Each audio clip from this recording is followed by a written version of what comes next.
Good day po mga bayang karerista. April 18, 2026, Saturday at Metro Turf Club. Start time at 3 p.m.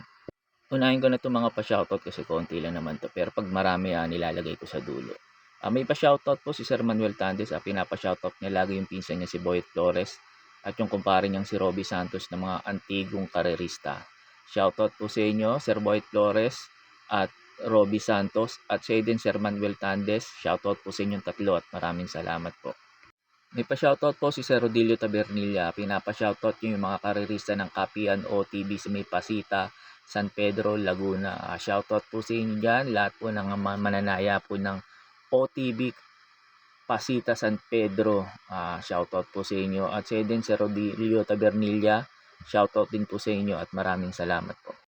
Shoutout po sa inyo Sir Alfonso Horado Jr. Sir Alfonso Horado Jr. Shoutout po sa inyo at maraming salamat po. May pa-shoutout po si Ronnie De La Cruz ng Greece. Pinapa-shoutout niya sina Buboy, Dimples, Rivera, Insan Jobet at anak niya si Randall. Shoutout po sa inyo. At sa inyo din Sir Ronnie De La Cruz ng Greece. Shoutout din po sa iyo at maraming salamat po.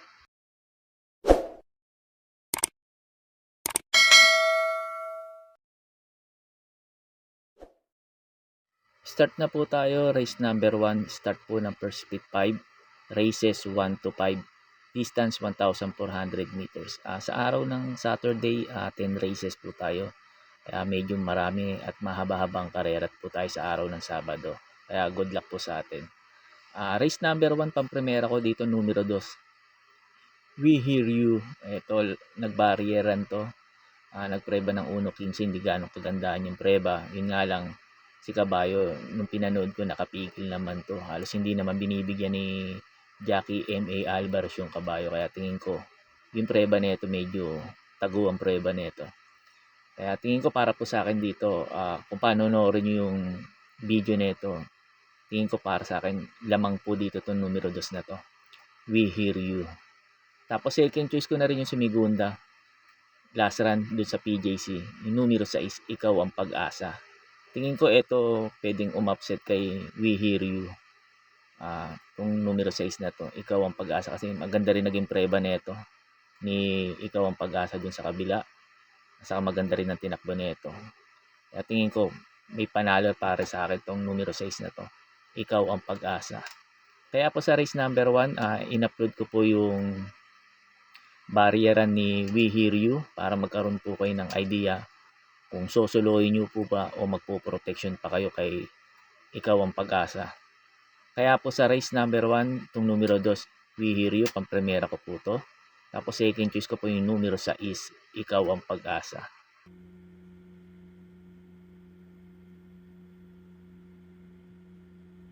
Open racing. Tugatog. It's racing on the outside and from the inside. Life gets better. 1 forward now. We Hear You and Give Me a Break. And as they settle now, We Hear You now from the outside. Life gets better. And followed now by Give Me a Break. Then falling away to Gatog.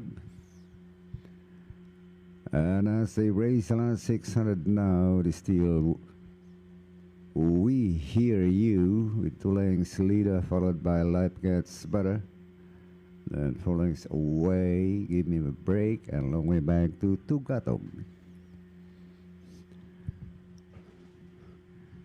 And 400 out now, it is still We Hear You, 4 lengths lead now from Life Gets Better. Give Me a Break remains in third and Tugatog. Down to the finish now, it is still We Hear You, followed by Life Gets Better, Give Me a Break, and Tugatog, and finally We Hear You, Life Gets Better, Give Me a Break, and Tugatog.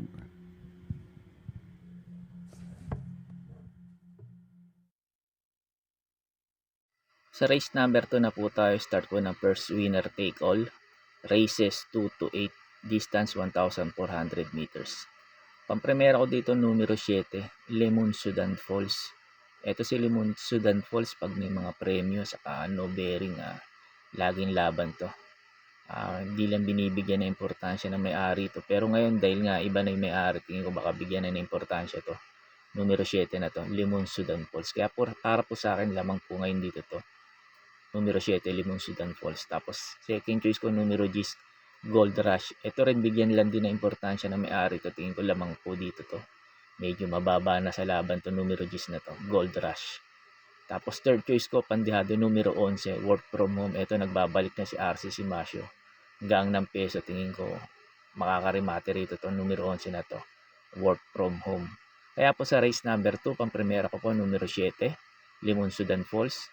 Tapos second choice ko numero 10, Gold Rush. Tapos pandihado ko numero 11, Work From Home.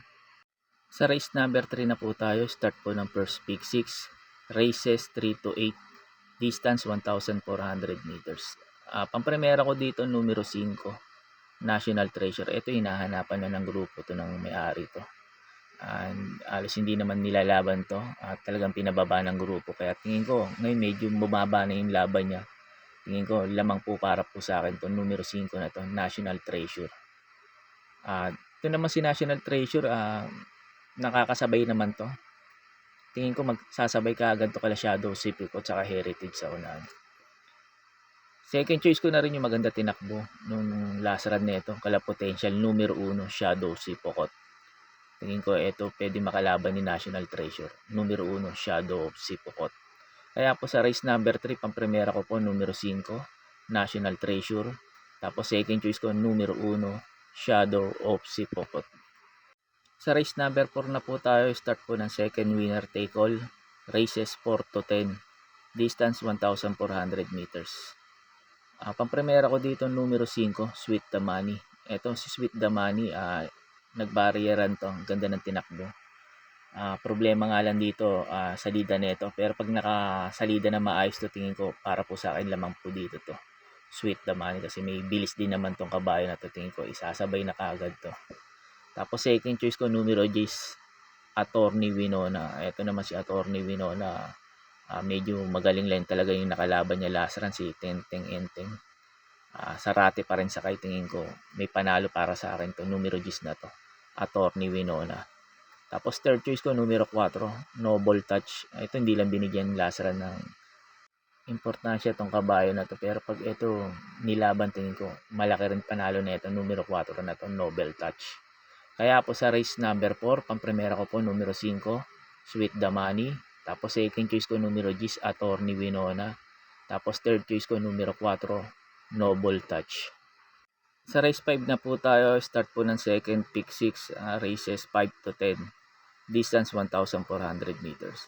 Pang-primera ko numero 7, Margo. Alam niyo naman pang may-ari nito, pag may mga premyo sa no bearing, nilalaban tong kabayo na to. Ngayon tingin ko lamang dito to numero 7 na to, Margo, basta bigyan lang ng importansya na may-ari ito. Tingin ko isasabay na kaagad to, numero 7 na to, Margo. Tapos second choice ko, tingin kong babandera, baka mapabayaan sa unahan, numero 3, Bukawi Rivertown. Pag ito hindi nila hinabol sa unahan, tingin ko malaki chance makatapos ng karera, numero 3, Bukawi Rivertown. Tapos third choice ko numero 9, Blame the Ghost. Ito cambio hinete, JD Huko. Tingin ko maganda itatakbo na nito, numero 9 na to, Blame the Ghost. Kaya po sa race number 5, pang-primera ko po numero 7, Margo. Second choice ko numero 3, Bukawi Rivertown. Tapos third choice ko numero 9, Blame the Ghost. Sa race number 6 na po tayo, start po ng second pick 5, races 6 to 9, distance 1,400 meters. Pili ko dito yung tingin ko yung dalawang mababa sa grupo. Numero 3, Mahusay Ay. Ito last run nito, medyo malakas lang yung kalaban nito, si Mahusay Ay. Ngayon medyo bumaba ang laban, kaya tingin ko para po sa akin lamang dito to numero 3 na to, Mahusay Ay. Tapos second choice ko rin yung mababa sa laban, numero 4, Houdini. Alam niyo naman si Houdini, pang triple crown to. Problema nga lang dito yung salida, pero pag eto maganda sinalida, tingin ko eto pwedeng umupset kay Mahusay Ay at makarimate, numero 4, Houdini. Kaya po sa race number 6, pang-primera ko po numero 3, Mahusay Ay. Tapos second choice ko po numero 4, Houdini. Sa race number 7 na po tayo, start po ng pick 4, races 7 to 10, distance 1,400 meters. Dito sa race number 7, pag may mga kursunado po kayo, lalo na't mga dehado, pakidagdag nyo na lang po dahil etong numero 11 na to, money for Bipani para po sa akin dito sa race number 7, susuluhin ko na po to. Nabababaan ako dito sa grupo niya ngayon kasi ang grupo nito, pagkakaalam ko nakalamani for Gabriel to. Ang grupo nito medyo maltaas yun. Ngayon medyo bumaba ngayon. Tingin ko lamang po para po sa akin itong numero 11 na to. Money for Bipani kahit galing sa bakasyon to. Tingin ko naman kaya niya namang unahan si Super Daily din sa unahan kasi mabilis naman tong si Money for Bipani. Pag ito napabayaan sa unahan at nauna at hindi hinabol ni Super Daily din, tingin ko malaki chance makatapos ng karera. Pero kahit hindi naman mauna to si Money for Bipani o mauna si Super Daily din, tingin ko kaya niya namang abangan dyan to. Kasi pwede naman din isunod yung si Money for Bipani. Kaya po sa race number 7, itong numero 11, Money for Bipani, para po sa akin, susuluhin ko na po. Sa race number 8 na po tayo sa last DD plus 1, distance 1,400 meters. Pampremera ko dito imported na kabayo, numero 3, Dreaming Always. Ito medyo bumaba talaga yung laban niya kumpara dun sa mga nakalaban niya last run. Ang problema nga lang dito, cambio hinete. JB Hernandez yung ngayon, JA Pastoral. Siyempre iba pa rin yung JB Hernandez. Maganda lang isalida at ma-rate lang ni JA Pastoral. Tingin ko lamang pa rin to kahit JA Pastoral lang sa kayo nito. Numero 3 na to, Dreaming Always. Tapos second choice ko, numero 12, Mang Nano. Ito cambio naman hinete, medyo mais-ais niya may hinete ngayon, RD Raquel. Tingin ko ilalaban to dahil may premyo naman. Tingin ko isasabay na rin kaagad to. Numero 12 na to, Mang Nano. Tapos pandihado ko numero 13 sa Bawani. Ito gusto ko position niya nasa labas. Kasi problema din dito kay sa Bawani yung salida nito. Pero ngayon maganda pwesto niya. Tingin ko maganda isasalida nito. Tingin ko pwedeng makarimate rito to. Numero 13 na to sa Bawani. Kaya po sa race number 8, pang-primera ko po numero 3, Dreaming Always. Tapos second choice ko numero 12, Mang Nano. Tapos pandihado ko numero 13 sa Bawani. Sa race 9 na po tayo sa last double, distance 1,400 meters. Dito sa race number 9 na marami ako nakikita mabilis na pwede talaga maghabol ang kagad sa unan, kaya papabor sa mga disunod na kabayo at dirmate. Bibilis dito sila Boss Ako Naman, Circle of Love, Basket of Gold.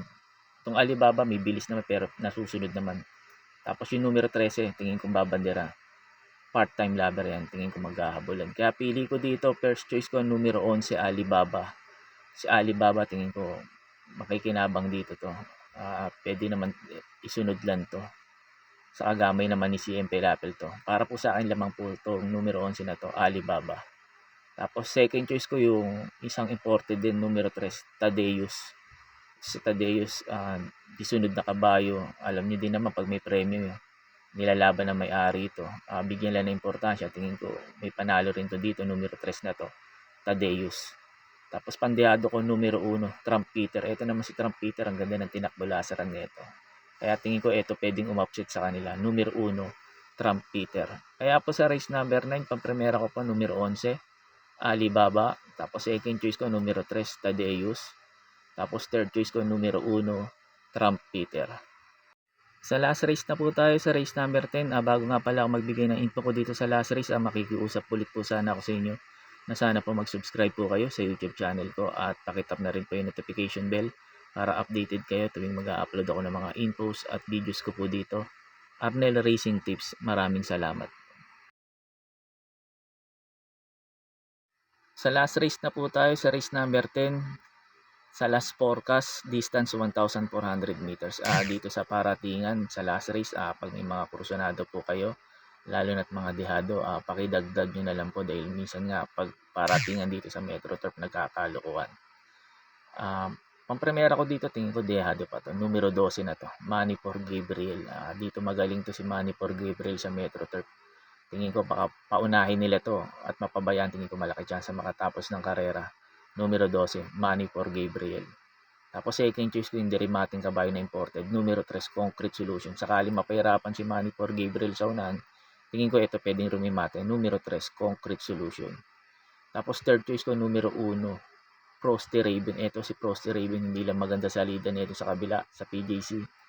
Kaya hindi ganun kaganda tinakbo. Pero ngayon, pag maganda sinalida, tingin ko ito rin pwede nila makalaban. Numero 1, Frosty Raven. Kaya po sa race number 10, sa last race, pampremera ko, numero 12, Money for Gabriel. Second choice ko, numero 3, Concrete Solution. Tapos third choice ko, numero 1, Frosty Raven.